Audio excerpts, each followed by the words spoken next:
Hello friends, welcome back to my YouTube channel. तो चलिए start करते हैं NCERT class 9 science chapter 6 tissue exercise question solve. हम exercise के क्वेश्चन जो है उनको सॉल्व करेंगे। Question number 1 is define the term tissue. आपको जो टिश्यू एक टर्म है उसको बताना है, डिफाइन करना है। Answer is the group of cells that are similar in structure and perform same function is called tissue. Tissues क्या है? टिश्यू क्या है? ग्रुप ऑफ सेल जो सिमिलर स्ट्रक्चर के होते हैं और एक जो मिलकर सेम फंक्शन को परफॉर्म करते हैं, उन्हें ही हम टिश्यू कहते हैं। Question number 2, how many types of elements together make up the xylem tissue, name them. कितने टाइप के एलिमेंट्स जो होते हैं वो जाइलम टिश्यू बनाते हैं, हमको उनका नाम देना है। Xylem tissue is made up of 4 elements. Xylem tissue जो होते हैं वो किससे बने होते हैं? 4 एलिमेंट से। फर्स्ट क्या है? Vessels, second tracheids, third is xylem fibres and fourth is xylem parenchyma. Question number 3, how are simple tissue different from the complex tissue in the plants. देखिए, आपको ये डिफरेंस बताना है सिंपल टिश्यू और complex tissue में, जो plants में होते हैं उनमें क्या डिफरेंस है। फर्स्ट हम बात करेंगे सिंपल टिश्यू की। They are made up of one type of cell. जो सिंपल टिश्यू होते हैं वो सिर्फ एक ही टाइप के सेल से बने होते हैं, वेयर एज कॉम्प्लेक्स टिश्यूज जो होते हैं they are made up of more than one type of cell. जो कॉम्प्लेक्स टिश्यू होते हैं वो एक से ज़्यादा टाइप के सेल से भी बने हो सकते हैं। Second is all cells have common function. जितने भी सिंपल टिश्यू में जो जितने भी सेल्स होते हैं उन सबका कॉमन फंक्शन होता है, वेयर एज कॉम्प्लेक्स टिश्यू में जितने भी सेल्स होते हैं उनका डिफरेंट फंक्शन होता है। Third is example.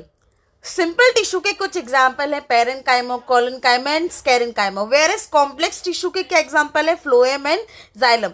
देखो, अभी हमने जाइलम के 4 एलिमेंट पढ़े थे, ठीक है। हर चारों के अलग अलग फंक्शन है ना। Question number 4, differentiate between parenchyma, collenchyma and sclerenchyma on the basis of their cell wall. आपको डिफरेंस करना है पेरेन्काइमा, कोलेनकाइमा और स्केरेन्काइमा किसके बेसिस पे? उनकी सेल वॉल के बेसिस पे। तो चलिए स्टार्ट करते हैं। First is parenchyma. The cells have thin cell walls made up of cellulose. जो पेरेन्काइमा जो होता है उसके जो सेल्स होते हैं वो कुछ इस तरीके से होते हैं, और इसकी जो सेल वॉल होती है, सेल वॉल कैसी होती है? बहुत ही ज़्यादा थिन होती है, और किससे बनी होती है? सेलुलोज से। वेयर एज कोलेनकाइमा के जो सेल्स होते हैं, ठीक है, उसकी जो सेल वॉल होती है, ठीक है, उसकी जो सेल वॉल होती है वो कॉर्नर से थिक होती है। किसकी वजह से? पैक्टिन की डिपोजिशन की वजह से। वेयर एज स्केरेन्काइमा में क्या होता है? स्क्लेरेन्काइमा में क्या है कि जो वॉल्स होती हैं सेल्स की वो कैसी होती है? बहुत थिक होती है। कैसी होती है? बहुत ज़्यादा थिक वॉल होती है। किसकी वजह से? लिग्निन की डिपोजिशन की वजह से। Question number 5, what are the function of stomata. Question number 5 में आपको फंक्शंस बताने हैं स्टोमेटा के। Answer is first, they allow the exchange of gases carbon dioxide and oxygen with the atmosphere. Stomata क्या करते हैं? पहली बात तो स्टोमेटा की प्रेजेंस क्या है? स्टोमेटा लीव्स में हो सकते हैं, स्टेम में होते हैं, ठीक है। बट अगर हम बात करें तो दे allow the exchange of gases. जो गैसेस का एक्सचेंज है, कार्बन डाइऑक्साइड ऑक्सीजन का जो एक्सचेंज है एटमॉस्फेयर में, ये अलाउ करते हैं। Second is stomata help in the process of transpiration. जो स्टोमेटा है वो ट्रांसपीरेशन प्रोसेस में भी हेल्प करता है। Question number 6, diagrammatically show the difference between 3 types of muscle fibre. आपको 3 डिफरेंट टाइप के जो मसल फाइबर है उनके बीच में आपको डिफरेंस बताना है। पहली बात तो 3 मसल फाइबर कौन कौन से हैं? स्ट्रेटेड मसल, स्मूथ मसल और कार्डियक मसल। तो पहली बात करते हैं हम स्ट्रेटेड मसल की। They are connected to the bone skeletal muscle. ये इनको हम स्केलेटल मसल भी कहते हैं। और ये कैसे कनेक्टेड होती है? ये बोन से कनेक्टेड होती है। वेयर एज स्मूथ मसल्स जो होती हैं ये आपको कहाँ मिलती है? एलिमेंट्री कनाल्स और लंग्स में। और कार्डियक मसल, कार्डियक से आप समझ रहे हैं कि ये कहाँ मिलेगी? हार्ट में फाउंड होती है। सेकेंड डिफरेंस है striated muscles are voluntary muscles. Voluntary muscles का मतलब क्या है कि आप इनकी जो मूवमेंट है वो आपके हाथों में है, अगर आप चाहे तो इनको मूव करा सकते हैं, ये आपकी वजह से मूव होंगे, आप इनको मूव करा रहे हैं, ठीक है, ये इनवॉलेंट्री नहीं हो रही है। वेयर स्मूथ मसल्स जो होती है वो इनवॉलेंट्री मसल्स होती है, ये आपके कंट्रोल में नहीं है। वेयर कार्डिक मसल भी सेम इनवॉलेंट्री मसल्स होती है, इनका एक्शंस भी इनवॉलेंट्री होता है। Third difference is the cells are long cylindrical with many nucleus and unbranched. देखो, जो स्केलेटल मसल या स्ट्रेटेड मसल्स जो होती हैं वो कैसी होती है, पहली बात तो वो सिलेंड्रिकल होती है, आपको डायग्राम में दिख रहा है सिलेंड्रिकल है, और आपको दिख रहा है कि यहाँ पर बहुत सारे न्यूक्लियस भी हैं। आपको ये ब्लैक ब्लैक क्या दिख रही है, सब न्यूक्लियस है, आपको देखो लेबल भी क्या हुआ है यहाँ पे, ये न्यूक्लियस है।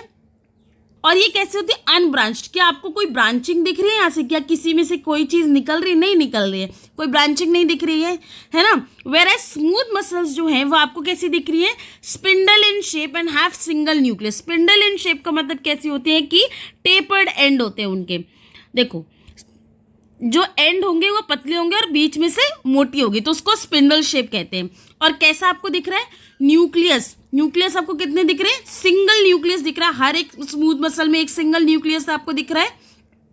Whereas cardiac muscle they are branched and have one nucleus. देखो आपको कार्डियक मसल में आपको क्या दिख रही है, पहली बात तो आपको ब्रांचिंग दिख रही है और आपको एक सिंगल न्यूक्लियस दिख रहा है। आप देखना कार्डियक मसल में और स्ट्रेटेड मसल में आपको कुछ स्टेरिएशन दिख रहे हैं, आपको ग्रूव्स कुछ दिख रहे हैं, कुछ इस तरीके ग्रूव्स और कुछ पैटर्न्स दिख रहे हैं।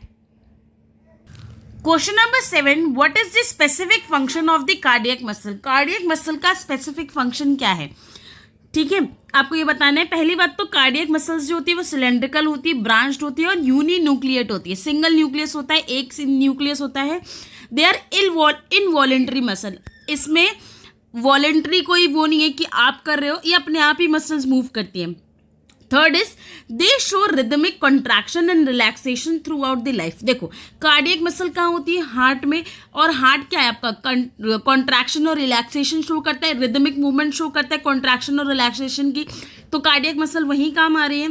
Fourth is their rhythmic contraction and relaxation help in the pumping of heart.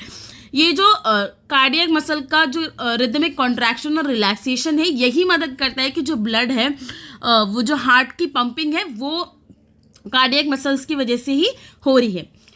Question number 8, difference between striated, unstriated and cardiac muscle on the basis of structure and location in the body.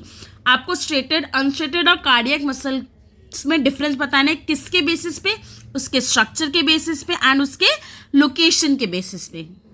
पहला character क्या है, shape.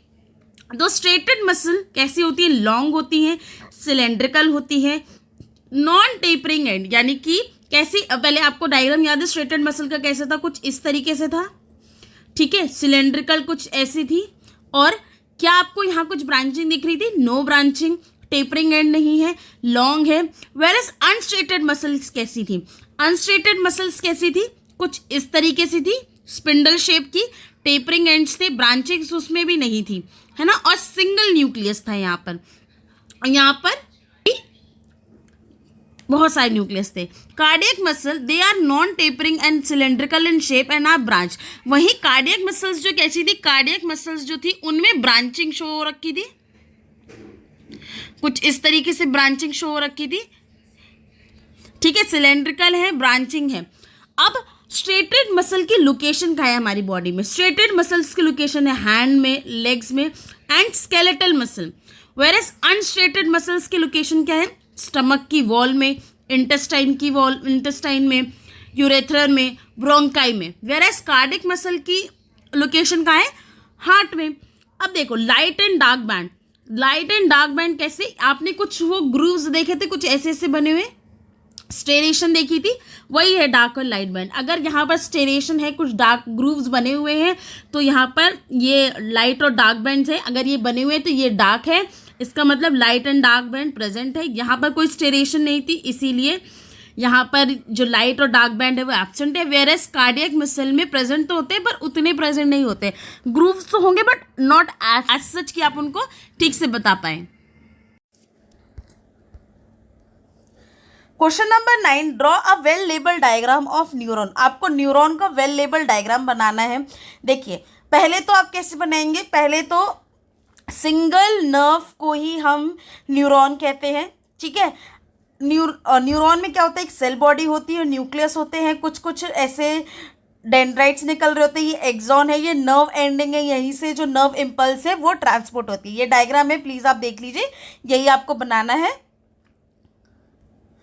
आप ठीक से देख लीजिए, आपको यही ड्रॉ करना है एक बार अच्छे से, okay. Question number 10, name the following. First is the tissue that forms the inner lining of our mouth. वो टिश्यू जो हमारी इनर लाइनिंग ऑफ माउथ को बनाता है वो क्या है, कौन सा टिश्यू है, squamous epithelial tissue. Second is tissue that connect muscle to bones in human. वो टिश्यू जो हमारी मसल को हमारे बोन से कनेक्ट करती है वो उसे कहते हैं हम टेंडन्स। अगर बोन टू बोन कनेक्ट करती है तो उसे क्या बोलते हैं, ligaments. Third is tissue which transport food in plants. कौन सा ऐसा टिश्यू है जो फूड को ट्रांसपोर्ट करता है प्लांट में, फ्लोएम। क्या करता है, कौन करता है, फ्लोएम। और अगर हम बात करें वाटर और मिनरल्स कौन ट्रांसपोर्ट कर रहा है, that is xylem. Fourth is tissue that store fat in our body. वो टिश्यू जो हमारी बॉडी में स्टोर करता है, क्या करता है, फैट को स्टोर करता है, उसको क्या बोलते हैं, adipose tissue. Fifth is connective tissue with fluid matrix. Connective tissue with fluid matrix क्या है, blood. Sixth is tissue present in brain. हमारे ब्रेन में कौन सा टिश्यू प्रेजेंट है, nervous tissue. Question number 11, identify the types of tissue of the following, skin, bark of the tree, bone, lining of kidney tubule and vascular bundle. तो first हम बात करते हैं स्किन की। स्किन में किस तरीके का टिश्यू है, स्किन में हमारे स्ट्रेटिफाइड स्क्वैमिश एपिथेलियम टिश्यू है। कौन सा टिश्यू है, स्ट्रेटिफाइड स्क्वैमिश एपिथेलियम टिश्यू। वहीं पे बार्क ऑफ द ट्री में क्या है, कॉक आपको याद है, एक प्रोटेक्टिव टिश्यू है जहां पर सेल, जो फर्स्ट टाइम रॉबर्ट हुक ने कॉक में ही तो देखा था ना सेल को। थर्ड इज बोन में कौन सा टिश्यू है, कनेक्टिव टिश्यू है। D is lining of kidney tubule. यहां पर कौन सा टिश्यू है, क्यूबॉइडल एपिथेलियल टिश्यू। कौन सा है, क्यूबॉइडल एपिथेलियल टिश्यू हमारे लाइनिंग ऑफ किडनी ट्यूब्यूल्स में है। फिफ्थ इज वैस्कुलर बंडल में कौन से टिश्यू है, कंडक्टिंग टिश्यू कौन कौन से, xylem and phloem. Question number 11, name the regions in which parenchyma tissue is present. आपको वो रीजन्स बताने हैं जहां पर पेरेन्काइमा टिश्यू जो है वो प्रेजेंट है। तो answer is parenchyma found in, पहला का है, ये मिलता है pith of the root and stem. आप जो रूट और स्टेम देखते हो, जब आप उसको ट्रांसवर्स सेक्शन में कट करते हो, सर्कुलरली कट करते हो, तो यहाँ पर आपको कुछ सेंटर पोजीशन पे पिथ होती है। तो रूट और स्टेम की जो पिथ होती है, यहाँ पर आपको पेरेन्काइमा टिश्यू मिलता है। Second is when parenchyma contain chlorophyll, it is known as और called as chlorenchyma found in green leaves. अगर पेरेन्काइमा वाले जो सेल्स हैं या जो टिश्यू है पेरेन्काइमा के, उसमें अगर क्लोरोफिल प्रेजेंट है तो उसे हम बोलते हैं क्लोरेन्काइमा। और क्लोरेन्काइमा कहाँ मिलते हैं, हमें ग्रीन लीव्स में मिलते हैं। Third is in aquatic plants parenchyma contain large air cavity and help them to float. देखो बहुत से ऐसे प्लांट्स जैसे कि एक्वेटिक प्लांट्स जो होते हैं उसमें पेरेन्काइमा के जो सेल्स होते हैं उनके बीच में लार्ज कैविटी होती है, जिसकी वजह से ये जो एक्वेटिक प्लांट्स है वो फ्लोट कर सकते हैं। और एक्वेटिक प्लांट्स में इस टाइप के पेरेन्काइमा को बोलते हैं aerenchyma. Question number 13, what is the role of epidermis in the plants. Epidermis का क्या रोल है प्लांट में, answer is it is the protective layer of the plant part. आपको एक चीज़ ये पता होगी कि जो एपिडर्मिस है ये एक प्रोटेक्टिव लेयर की तरह काम करती है प्लांट पार्ट के। It also absorb water from the soil in the root and even allow exchange of gases through the stomata. ये वाटर को भी एब्जॉर्ब करेगी फ्रॉम द सॉइल, जैसे रूट एब्जॉर्ब करती है, और इवन जो गैसेस का एक्सचेंज है थ्रू स्टोमेटा उसको भी अलाउ कर देती हैं। Question number 14, how does the कॉक act as a protective tissue? कैसे जो कॉक है वो एज अ प्रोटेक्टिव टिश्यू काम करता है? आंसर इज कॉक act as a protective tissue because its cells are dead and compactly arrange without intercellular space. देखो जो कॉक सेल है वो प्रोटेक्टिव टिश्यू की तरह कैसे काम करता है, क्योंकि जो कॉक सेल है, ठीक है, कॉक के जो सेल्स है वो कैसे है, पहली बात तो बहुत कॉम्पैक्टली अरेंज्ड है, ठीक है, कुछ इस तरीके से बहुत ज़्यादा कॉम्पैक्टली अरेंज्ड है। और क्या है, और ये सारे सेल जो है ये डेड है और इनके बीच में कोई भी स्पेस नहीं है। क्या आपको इनके बीच में कोई स्पेस दिख रहा है? इंटरसेलुलर स्पेस जो दिख रहा है, इंटरसेलुलर का मतलब क्या है कि इन बिटवीन कोई भी जो सेल है उनके बीच में कोई स्पेस नहीं है। They have a deposition of suberin on the walls that make them impervious to the gases and water. इनकी जो वॉल्स होती है इन पे किसका डिपोजिशन है?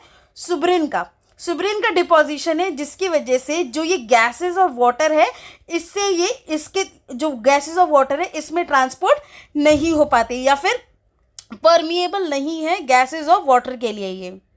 Question number 15, complete the table. Question number 15 में आपको जो ये टेबल है उसको कंप्लीट करना है। ये आपका क्वेश्चन है, परमानेंट टिश्यू कितने टाइप के होते हैं? First is simple and complex. Simple tissue कितने टाइप के थे? यहाँ पर डैश दे रखा है, फिर कॉलन काइमा, फिर डैश। और कॉम्प्लेक्स टिश्यू कितने टाइप के थे? 2 टाइप के, जाइलम एंड डैश। तो सॉल्यूशन देख लेते हैं। परमानेंट टिश्यू 2 टाइप के थे, simple and complex. Simple tissue 3 type के थे, parenchyma, collenchyma and sclerenchyma. Whereas complex tissue 2 type के थे, जाइलम एंड फ्लोएम।